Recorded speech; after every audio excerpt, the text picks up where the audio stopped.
Across Britain, now milder weather is bringing flood warnings and... We don't send women to combat.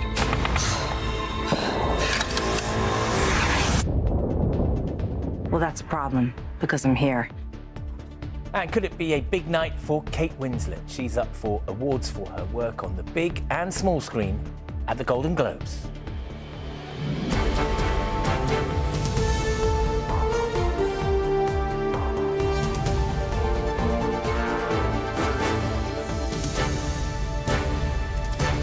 This is ITV News with Geraint Vincent. Good evening. An extraordinary row has broken out between Nigel Farage and the world's richest man, Elon Musk. Mr. Farage recently described Mr. Musk as a hero and a friend, and there was talk of a big donation by the billionaire to Reform UK. But today, the owner of X used his social media site to say the party needs a new leader and that Mr. Farage doesn't have what it takes. Mr. Farage suggested it was because they disagreed over Mr. Musk's support for the far-right activist Tommy Robinson, but vowed not to sell out his principles. Here's our political correspondent, Shihab Khan. From standing side by side, suggesting a big donation was coming, to now saying Reform UK need a new leader. In dramatic fashion, the ever-unpredictable billionaire Elon Musk has gone from supporting the party to now turning his back on Nigel Farage. But why? In the last few days, Musk has been regularly posting about the historic grooming gang scandal that took place in the UK more than a decade ago.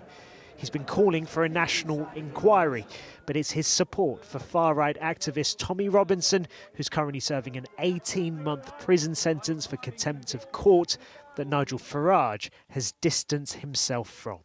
Musk describes himself as a free speech absolutist. The fact that Musk supports me and supports reform doesn't mean, as two grown-ups, we have to agree with everything the other says. But posting after that interview on X, the social media platform that he owns, Musk said the Reform Party needs a new leader. Farage doesn't have what it takes. And Nigel Farage has replied, saying, well, this is a surprise. Elon is a remarkable individual, but on this, I am afraid I disagree. My view remains that Tommy Robinson is not right for reform, and I never sell out my principles. The world's richest man has also been very critical of Keir Starmer, claiming the Prime Minister failed to bring grooming gangs to justice when he was leading the Crown Prosecution Service, an accusation that Cabinet Ministers completely dismiss. We've had far too much focus on what someone in America has got to say, particularly when so many of those comments have not been based on facts and what's actually going on in this country. Keir Starmer, as our country's leading prosecutor, has locked up and helped to lock up rapists, paedophiles, child abusers, wife beaters. With Musk so close to the incoming President Donald Trump and forming part of his new administration, his criticisms of both the Prime Minister and now Nigel Farage raises questions about the impact this could have on the UK's relationship with the US. Well, it is most unusual for leading figures, they're not in government, but nearly in government in another country, to intervene quite so directly in terms of domestic policy in another country. I think this gives us a flavour as to what it's all going to be like once Donald Trump is in the White House later this month. It is extraordinary. Elon Musk, the eccentric billionaire stirring diplomatic tensions, and with his platform X wielding significant influence, this story is far from over. Yeah, she had a bit of a blow to Nigel Farage, but Elon Musk is about to enter government in America, we understand. He keeps talking about politics here. Yeah, it's extraordinary, to say the least. As you heard in that report, it's not usual for someone who's on the verge of entering a foreign government in the US to comment on an ally's domestic policies in this way. And the reason why it's getting so much traction is partly because of that, partly because he's the world's richest man, and partly because he owns that Twitter, the social media platform Twitter/X. It means he's hugely influential. There's a lot of questions about why he is so interested in what's going on here in the United Kingdom. We don't know for sure what exactly his motivations are. What we do know is it will make things very difficult for both Keir Starmer moving forward, but also everyone else in British politics, because they want a positive relationship with that new administration. And given that Musk has so much influence over that new US administration, they'll want to smooth things over quickly so they can work with Donald Trump. OK, Shihab, many thanks. Weather warnings remain in place for much of the UK tonight after heavy snow caused widespread disruption. There were power cuts this morning. Several airports were forced to temporarily close while drivers had to abandon their vehicles after getting stuck. Martha Fairley has the latest. The north of England bore the brunt of the snowfall, collisions and stranded vehicles causing disruption on many roads, and Trans-Pennine routes closed since last night. In Durham, the road conditions were frustrating the best efforts of delivery drivers to get parcels to their customers. So I've been sat down there for an hour, but obviously the depot's up the road, isn't it? So people have got to get the parcels somehow, haven't they? Just need to get them on first. In Sheffield, public transport ground to a halt. Buses stranded for 3 hours on this hill had little chance of returning to depot anytime soon. While at Leeds Bradford Airport, winter sun plans were being put on ice. Well, we're supposed to be flying to Benidorm tomorrow. We've come in this car park thinking it was this one, and we've obviously got stuck.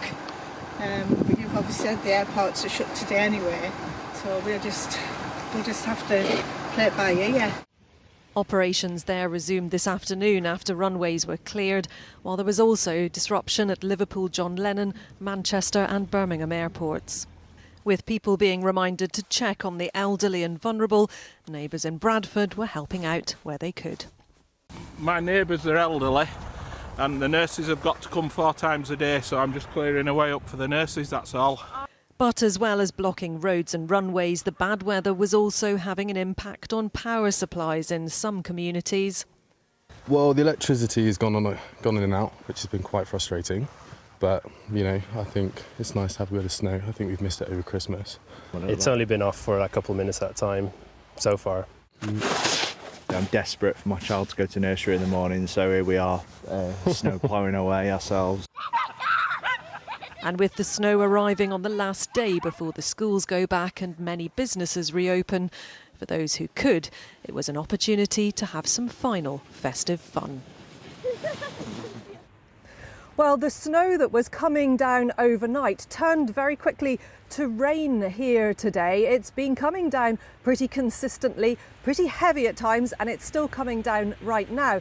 That means that while a lot of the main roads have been cleared by snowplows and gritters, side roads like these have turned into a really wet, slushy mess that's really difficult for drivers to get about on, as well as pedestrians on the pavements. And as the temperatures drop tonight, there is a warning that there will be further snow in parts of north of England and across Scotland, but also that there could be problems with black ice on the roads for drivers. The Environment Agency in England says, however, the main concern now is flooding with the melt.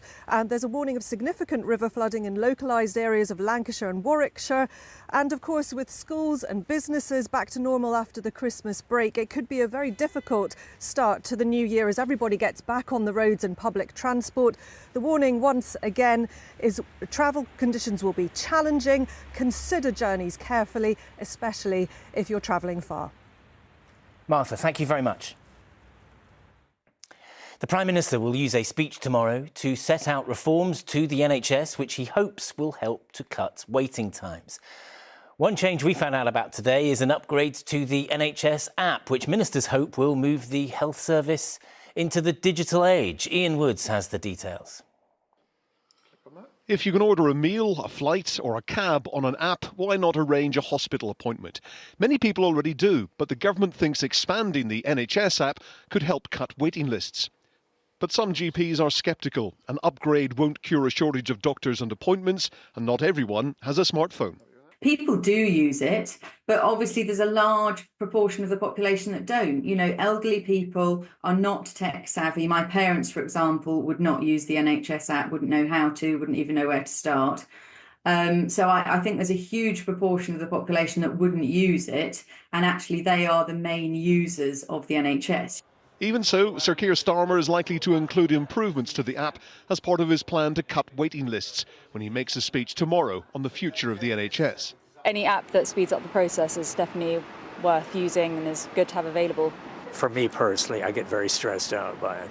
No, I use my GP. I just phone them because I think it's a bit quicker if you speak to them directly. When I see someone, I want to see a human, but I don't mind organising seeing a human through an app. But getting test results delivered quickly to your phone can have side effects. The British Medical Association has complained about some patients being given a cancer diagnosis via the app without any reassuring words from a doctor. We've already heard at the BMA about patients who receive life-changing diagnoses on a Friday evening or a weekend on the phone or on the computer. And there's no access to speak to a doctor, to speak to the consultant, and that is something that really does need addressing. The Health Secretary Wes Streeting is also promising patients more choice of treatment as part of the reforms. Ian Woods, ITV News. States across the US have been hit by a huge winter storm covering much of the middle of the country in snow. Temperatures are hitting lows of around 25 degrees below zero. It's the coldest weather there in more than a decade. The storm is expected to head to the east coast in the coming days. And mourners in Atlanta have been queuing to pay their respects to the former US President Jimmy Carter, who died last week at the age of 100. His coffin will remain at the Carter Presidential Center for 4 days before traveling to Washington, D.C. on Thursday for a state funeral. And tributes have been paid to Baroness Jenny Randerson, a former minister in the Welsh government who has died at the age of 76. Baroness Randerson served as Minister for Culture, Sport and the Welsh language from 2000 to 2003 and became the first female Lib Dem minister anywhere in the UK. The curtain raiser to the awards season takes place in Los Angeles tonight as the stars gather for the Golden Globes. Among the British contenders is Kate Winslet. She's nominated for her performances on film and television. Callum Fairhurst reports.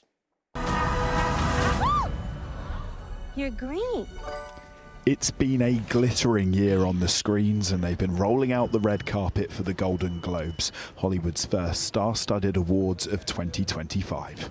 I hear you're the woman to see about a job. Among the British hopefuls, Kate Winslet in the movie Lee and for her TV show The Regime. There's also Daniel Craig in Queer, Ray Fiennes in Conclave and Cynthia Erivo.